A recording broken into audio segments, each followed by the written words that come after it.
Hello, my name is Søren. This is BIOS Origins.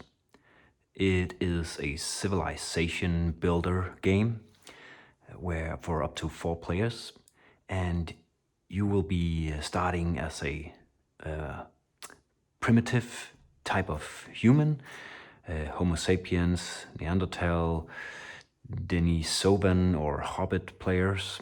That doesn't have a whole lot to say. Actually, it doesn't have anything to say because you're all the same. There isn't any asymmetry in that sense. Well, there is in the sense that you'll be starting somewhere depending on who you are. But other than that, you're all pretty symmetric. So, what's the goal of the game? Well, the goal of the game is to advance the most in a given discipline. You have 3 disciplines, and it's actually what takes up a lot of the space on the map here. So you see these 3 areas. This box here, the grayish, whitish box here is culture, and the middle box is politics, and then we have industry. And to get points for in the culture box, you have to do a prayer action, which will put your little pawns into your respective mysticism box. So every pawn in here makes you more mystic or holy, I don't know. But that gives you points. So every pawn in here is a point, and it's cool because it's also, well, if you're more religious, I guess, than anyone else, then you will be able to preach them or convert them. And in general, what I really like about these tracks here is almost all of them have a purpose besides being just point salads. They're not just some purpose. They all really make thematical, really great sense. So that's culture, where you get points for mysticism, and of course how far you've advanced in both of your the technology tracks. So each of these 3 disciplines, they have 2 technology tracks belonging to them. And for culture, it's footprint and energy. And again, these technologies will be points, but they will also do something very important to the gameplay. For example, energy here is how far you can move your migrants on the map, how many little spots they can jump in one move. And you'll notice that starts on 3, because it would be ridiculous if it started on 0 or 1. And then another cool thing here is you have footprint. So in the beginning, you are hunter-gatherers, and your footprint is only 1. What does that mean? Well, that means around 1 hex, it will only be able to house or provide food for 1 migrant figure. So what's really interesting is if, let's say that player black here would advance to 2, and maybe player white was up here, and if player the black player would go here now, well, he's actually fine because he can sustain this, he can manage this, but this will actually force white to lose this migrant to starvation. Really cool stuff, I think. I mean, not to starve. Starving sucks, but it's a cool mechanism here. And so that's culture. And if we move on to politics, these little square or rectangle cubes we have here, those represent cities, and you make them with there's a variety of city building actions, because you can put cities on different resources like animals, oil, metals, etc. And what that means is only some of these later cards you'll only be able to get those if you have a city on a given resource. And also, they are points. So just like mysticism, the further up you've gone in this urbanization, the more points you get. And in addition to that, you have 2 technologies here, metallurgy and immunology. Metallurgy, if you're better at this, well, you're better at fighting. And immunology is a funny thing, and you'll notice that it actually gives you quite a lot of points. but you don't use it for a whole lot in the game actually. But there are some events that will say, oh, if you have higher urbanization, if you have more cities than your immunology, well, you will suffer some sort of disease, but your immunology will also advance one step. That's pretty cool.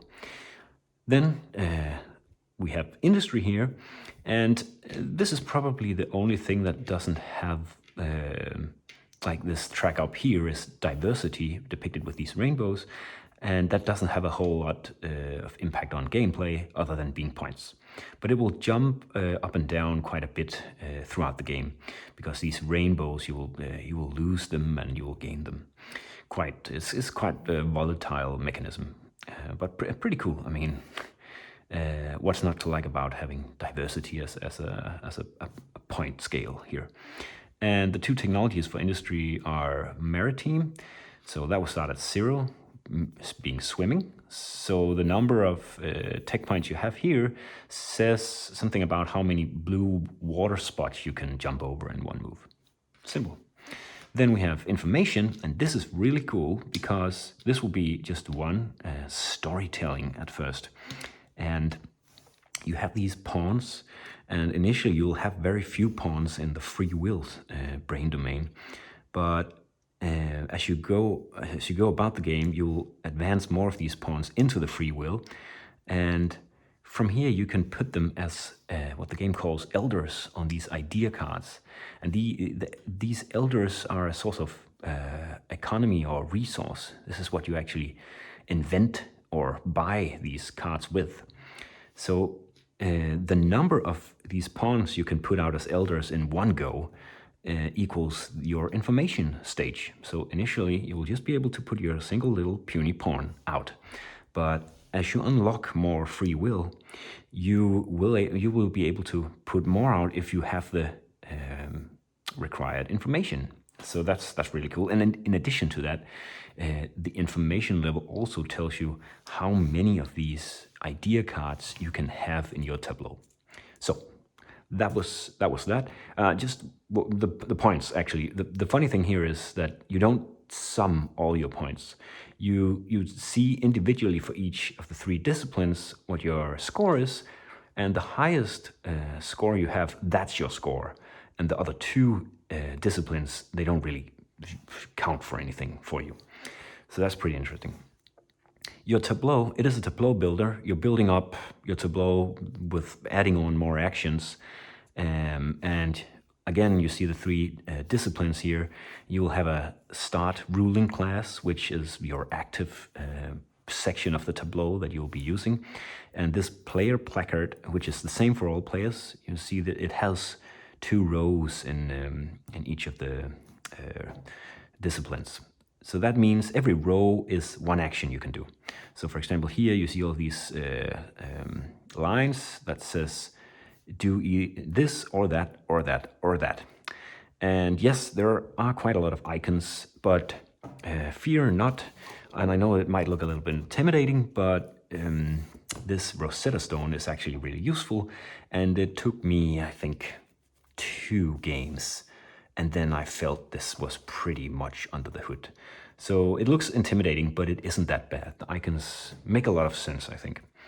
So you do these things, and obviously you can see you will be very limited initially, but let's say I had put an elder on this card, then I could perhaps invent this card, and add it, because it has a red orientation, a industry orientation, added to here. And you'll see that now it will give me a new row of actions. So in here it will be the last thing I do. We also have these foundation cards. So the first thing you actually do in your turn is you say, do I want to challenge the gods? And if you want to do that, you take the top card from, there'll be more of these cards, but quite limited actually, and they are sort of the timer for the whole game. So the more challenging of the gods you do, the faster the game will be. And these cards are really cool. So they will have some events, typical Eklund-ish style, where you execute some environmental events, and then everyone will bid, also very typical Eklund, with a player auction. So you'll be bidding using your elders out on the market, and the highest bidder will gain the foundation card. And again, you see it has two orientations, so it has to go into either one of the two orientations that fit it, and it will go on the bottom, contrary to the idea cards. And you don't, excuse me, you don't lose foundations. They will stay. But idea cards, they are more volatile, so you will lose them if you are forced to switch to a discipline where your current ideas can't move to. You would lose those ideas. So yeah, coming back to the other cool thing about the information tech, this also tells you how many ideas you can have. So you might be able to tell that initially the game is very mellow, it's very slow, but I love this, and I think it's again quite common for Eklund's games. It's quite mellow and slow in the beginning, but then it really ramps up and it becomes super intense, and you have a lot of stuff you're doing. But the game is actually, when you get over the hurdle of the icons, it's actually pretty simple. Yeah, your turn. Do I want to challenge the guards? Do I want to see what sort of events come up, and maybe win this foundation card that will give me more diversity, the rainbows? Do I want to do that? Yes or no? And then I just do my actions from bottom to top. So of course the meat of the rules are remembering these actions, and again you have the Rosetta Stone, so it's not that bad. I would probably print another one of these if you're going to be playing with a lot of new people. So that's the gist of the game. You have these 4 epochs starting in epoch 1, and that's also really cool seeing the epochs shift and obtain new ideas. Actually, the first game where I really enjoyed reading these little history texts on the cards. I really find them quite interesting. So why is this game fun? That's also always a tricky question to answer, I think. I just had tremendous fun playing it, and I think it's because there's a lot of craziness about it also. Like you will suffer these revolutions, and you will suffer what the game calls chaotic revolutions, where without your control, you will just shift your tableau. Let's say, for example, my tableau was looking like this, and you'll see that I have this one diversity icon with a little man on. So if someone kills me, he will add chaos to me, and he will go here as a dissident. But if someone does it again, I don't have space for any more dissidents, and this causes a chaotic revolution, and that forces me to basically move, all my cards and just change my ruling class, and thereby changing all my actions, which is like you've been. I've noticed sometimes where people are really into, I can do this and then this and then this, and they're really programming their turns, and then chaotic revolution, and you're like, wait, and you have just reorient your thinking completely, which is again typical of these PAX games. It's very chaotic in that sense, but I really like games that feel alive. There's a lot of player interaction here, because you have this map, and you have these climate discs that you can change the climate, and you can make it uninhabitable for other people, and you can, what I said with the footprint, you can force people out, and you can make deals, and you can trade with each other. It's so dynamic and so interactive, which is really cool. I played it with 3. That worked very well. It went a little long, but that was the first game. Then I played it with just me and my girlfriend, and that was actually surprisingly fun. So it works really well as a 2-player game. I might even end up preferring it as a 2-player game, I think. So yeah, BIOS Origins, I hope I nailed the essence of it. Really, really cool game. I think it deserves your attention, and possibly even your money. All right, thank you.